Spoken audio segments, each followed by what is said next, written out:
Hello everyone, welcome back in my channel. I am Sachin Sirohi. In this video, I will discuss about the Databricks Certified Data Engineer Associate exam related information with you, some practice questions, syllabus. So I have passed this Databricks Certified exam and I have experience regarding to this one. So I want to share my experience with you. So those are planning to give this exam and your friend is also planning to give this exam. So this video is helpful for you to understand the complete structures of the Databricks syllabus and the area of the questions and MCQ based question. So this certificate is very useful. Those are basically working in any MNC company and want to become the data engineer. So the certification, that means you are certified by the Databricks if you have successfully qualified. So come to the point, like what strategy and syllabus, the area of the questions you have to cover. So be prepared because this certification is little bit costly. So before giving the exam, you should be ensure and you should be well prepared for the lot of questions. So the area of the syllabus, the exam cover. So this is the basically exam cover Databricks intelligent platform, that is 6%, and data ingestion and loading, that is 20%. The area of the question basically the exam will become the data transformation and modeling, that is 22%, working with lake flow job, that is 16%, and implementing CI/CD pipelining, that is 10%, and troubleshooting, monitoring and optimization, that is 10%, and governance and the security, that is the 15%. So these are the basically the syllabus, the area of the question that will be comes into your exam. So you have to cover all these things, and the SQL, Python, PySpark, jobs, how to create the jobs, ETL process should be clear, and the good governance, Unity catalog. So lot of the area of the question basically how to ingest some data, the problem scenario. So there are lots of the things you have to cover. Second point, that is a proctor certification. The question can be varied, but the standard, that is a 45, and the minute 90s time duration, and the registration fee, that is $200. So these are the basically the basic standard the Databricks is provided to you. Now I want to discuss some questions. So these questions basically it will be help you to understand the Databricks scenario, and if you are well prepared, so you can test your memory and you can test yourself like I'm able to give this question answer or not. Like which of the following describe the primary purpose of delta lake transaction log or delta log. So we are very familiar with the ACID property of the transaction, but now the question is little bit different.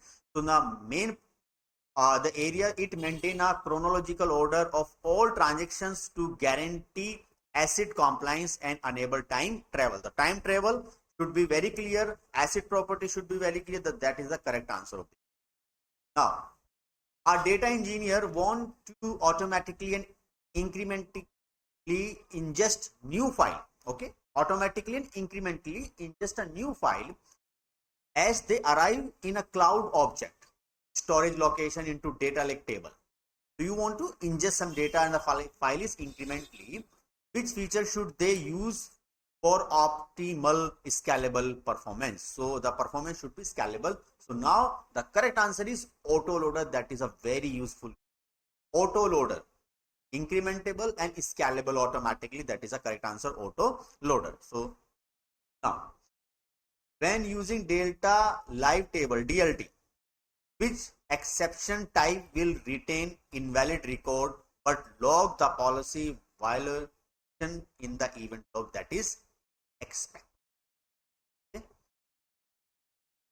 Which of the following Spark SQL command can be used to completely remove older file no longer referenced by delta table and older than a specific retention threshold, that is vacuum. This vacuum related question can be very useful because the vacuum, autoloader, Unity catalog, and data ingestion, ETL process, pipelining, and the pipelining, the strategy, how to create your pipelining, challenges.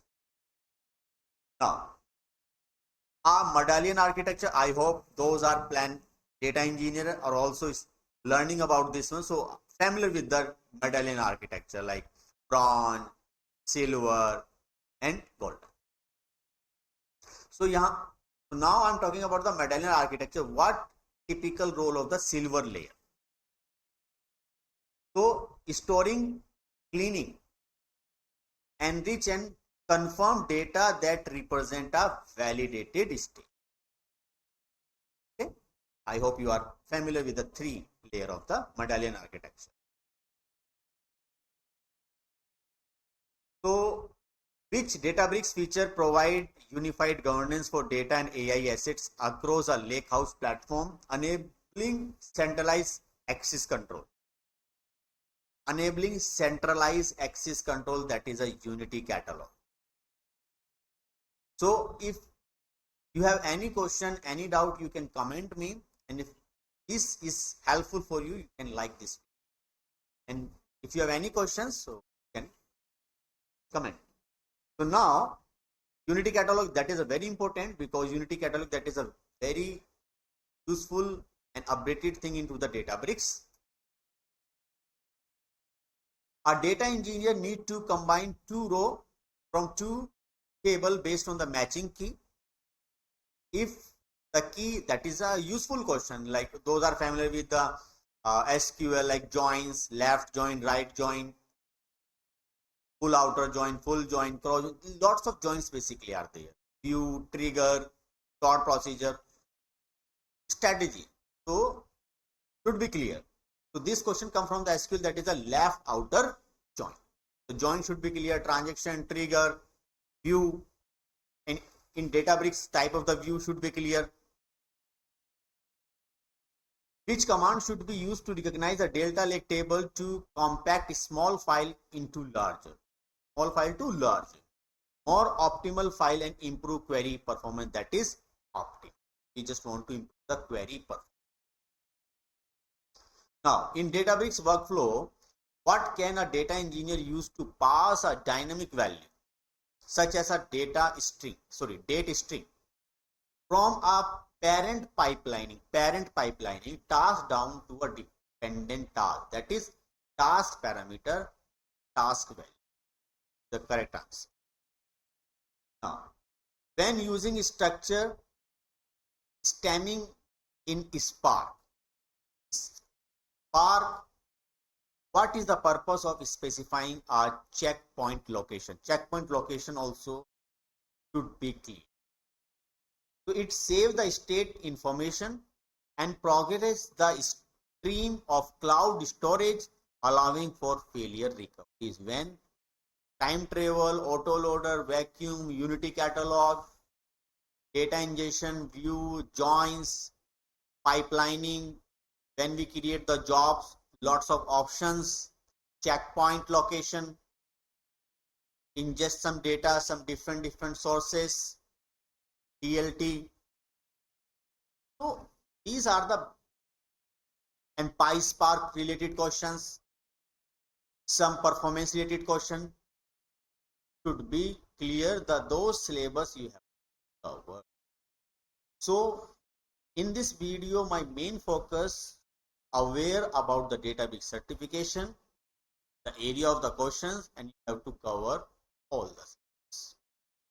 So thank you very much, and like and subscribe my video if it be helpful. If you have any question, any need, any help, comment. Thank you very much for watching this video.